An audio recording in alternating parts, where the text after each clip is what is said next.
Welcome, everyone, to Real Estate 360 Live. I am your host, Ryan Sloper. For those of you not familiar with the show, my guest and I will cover every angle of real estate under the sun, from interest rates to the economy to what's happening in Washington. Anything that affects our local real estate markets will be covered here. If you got credit issues and you're trying to buy a home and you're having troubles getting your credit squared away, we can lead you in the right direction to get that fixed. Sometimes as early as 60 to 90 days, be able to put you on a path to home ownership. If you're looking to buy or sell your home, or you're just looking to find out what your options are because you're upside down, you owe more on your house than it's currently worth, we can help you out. We can point you in the right directions. You've got questions, and we've got the answers. Make sure you join us every Monday on 1580 a.m. from 9 to 10 a.m. in the morning. And if you have any questions or concerns or real estate needs, the best number to reach out to us is the off-air phone number, which is 877-245-2030. That's 877-245-2030. Or you can leave us a question that you may have on our website at realestate360live.com. That's realestate360live.com. Live.com. Remember, if it's real estate, it's covered here. Have a great show lined up for you guys today. Joining me on our panel today to discuss the many issues of last week as well as what's on deck this week is Louis Cammarosano, who is the general manager of HomeGain. Louis is often cited in the media as an industry expert in the Wall Street Journal, Forbes, CNN Money, Fox Business, Smart Money, MSN, and numerous others. Louis, how you doing today, buddy? I'm doing grand. How are you doing post-Sandy? We are doing fairly well. You know, I'm right outside the D.C. metro area in the suburbs, and it wasn't as bad for us as it was for many of the others that were up in the New Jersey, New York area.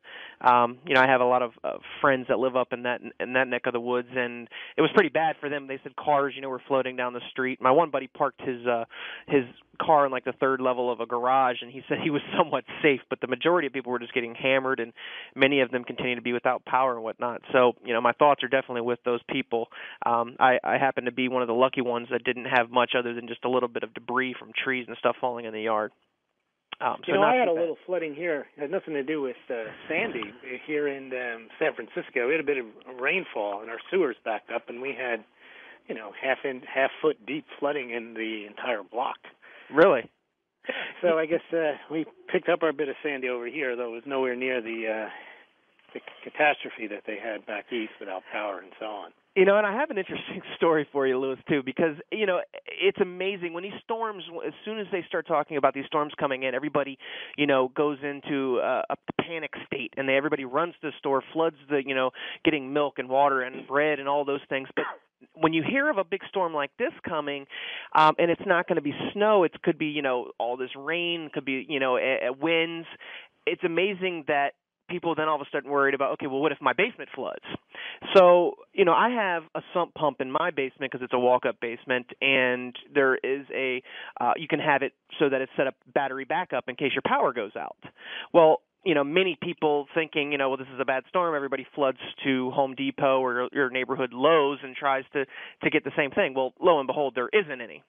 And I honestly wanted to take this chance to tell people that, you should definitely go out and get these things now to prevent yourself from a situation that could occur, even when we do have snow or anything else that could cause floods, because once, the media gets a hold of a big storm coming, there's nothing in these stores that are there. And numerous people were affected by having their basements flooded because power went out.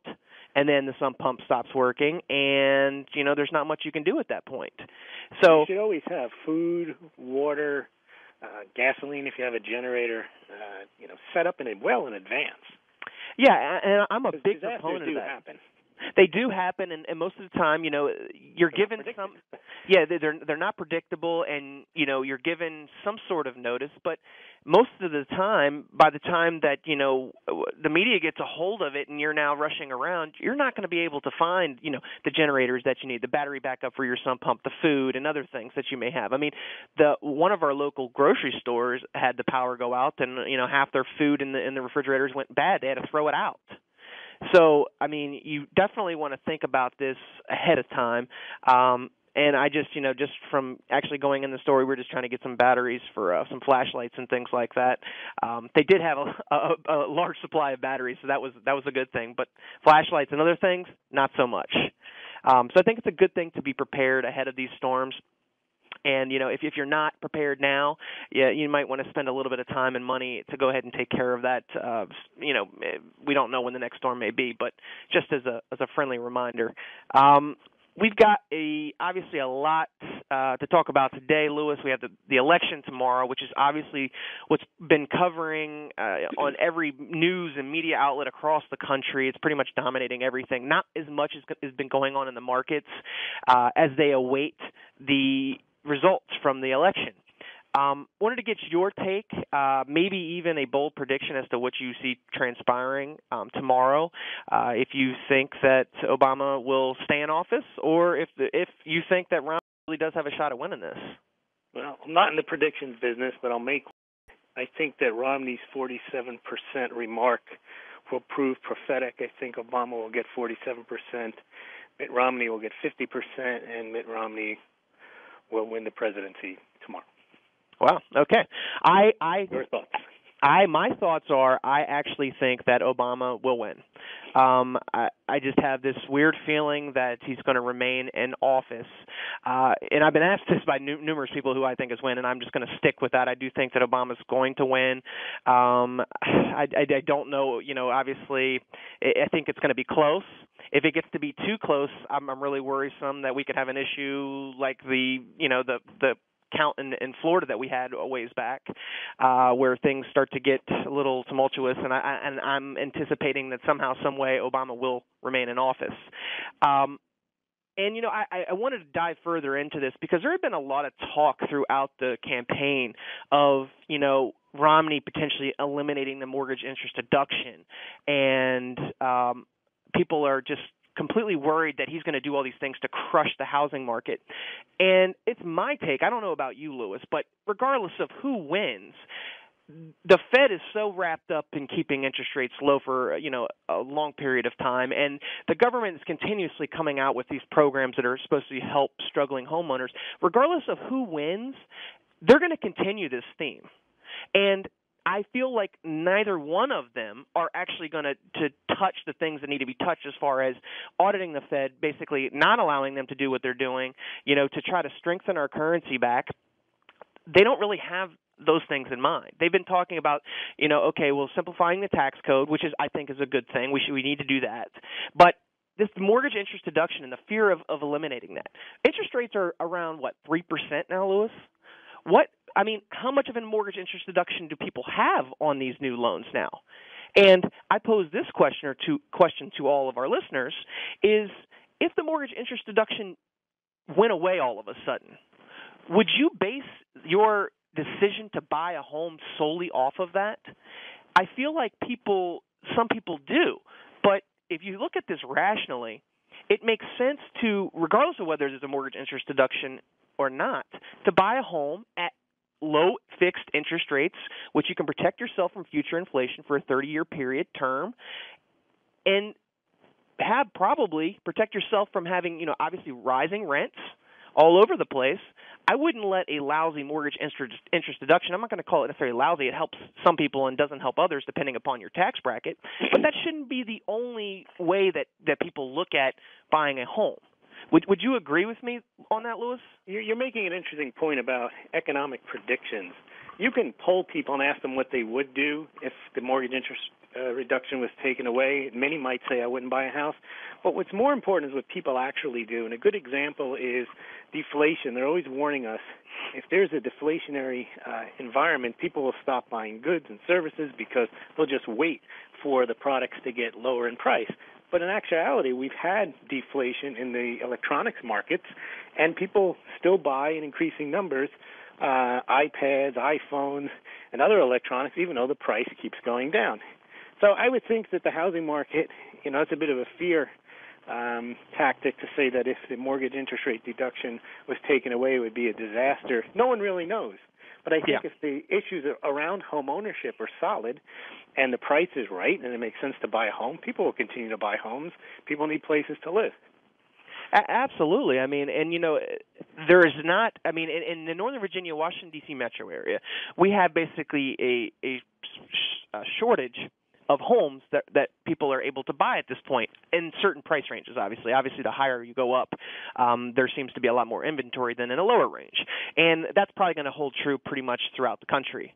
Now, I don't think, as long as interest rates stay where they're at, if they stay in this 3 to 5% range, which the Fed has basically given all indications that they'll do everything in their power to keep interest rates low for an extended period of time, that we're likely to see, housing stay, very, it's going to make sense for the majority of people to do it if they can afford to do so, if they have a job, if they are able to qualify, if they're able to get a mortgage. Now, granted, a lot of those things that I just said, qualifying for a mortgage and having a job for an extended period of time, is a problem for many. There's gaps in employment for many people where they're having to go from job to job because they might be getting laid off at their job, and then they do finally find a solid job, and then they go to apply for a mortgage, and the lender says, well, you need 2 years of continuous history of employment in order to get this loan. So I know it's frustrating for many people that want to take advantage of these low interest rates but are unable to because they're not able to qualify. And, you all, on the flip side of it, you also have basically 1 in 3 homeowners who are currently underwater in the existing mortgage that they currently have and are frustrated because they can't work with their bank to get their interest rate reduced from 6% down to the, 3.5%. I'm just using these random numbers, but as you can see, that would pretty much, at least help a person save $300 to $400 a month. But, Ryan, what's really going to hold back the housing market, I believe, and there's not enough attention paid on this, so this is the student loan issue. There's already $1 trillion worth of student loans outstanding. The default rate on student loans is 13.4%, I believe. And the average student graduates college with $26,000 in debt. Half of them are unemployed. So how are they going to buy houses if they've got this debt and they don't have jobs? I think that's really what's going to hold back the housing market. Yeah, I mean, you bring up a great point. They don't have a job to go into, so how can they even begin to think about buying a home? You know what I mean? And we can't continue to move forward, push the real estate markets forward if, our college graduates are coming out and 50% of them or over 50% of them are stuck still looking for work. And over 10% of them have defaulted on their loans, which means that kind of destroyed their credit for quite some time. Yeah, and I mean, I think that and if you're defaulting on basically a debt from the government at that point, good luck getting a home mortgage because nobody's going to lend to you, not even a private bank or anybody, if they find out that you've defaulted on a government debt. And unfortunately, the bulk of the student loans are, because the government has now guaranteed them, are government loans. Yeah, and I think that this goes to show, I mean, the government is just so wrapped up in everything. I mean, they've taken ownership of Fannie Mae and Freddie Mac, which is basically, they own about 50% of the overall mortgages in the United States. Then you have FHA, who's the Federal Housing Administration, which I was going to jump into in the next segment, but just to give you guys a little bit of insight before we get there, they're supposedly coming out with another analysis of where they stand at this point, and they are setting the stage for what could be, they need their first draw from the U.S. Treasury in their 78-year history. So, once again, they're losing money, okay? Fannie and Freddie, they're losing money. Who's ultimately going to pay the toll for all of this is the taxpayer. It's going to continue, and how that's going to happen is they're going to have to go back in and they're going to have to raise up fees and interest rates. So, like I said, should we be probably maybe in the 2.5% interest rates if they weren't manipulating everything? If the banks were actually passing on the rates that are being given to them, probably so. But it's not to their advantage to lend out at those rates, and they're being extremely picky now as to who they lend to anyway. We're coming up on a break, guys, but when we come back, we're going to dive more into FHA and let you know what's going to transpire. Are they going to be around next year, or what's going to take place? Stay right there when we come back.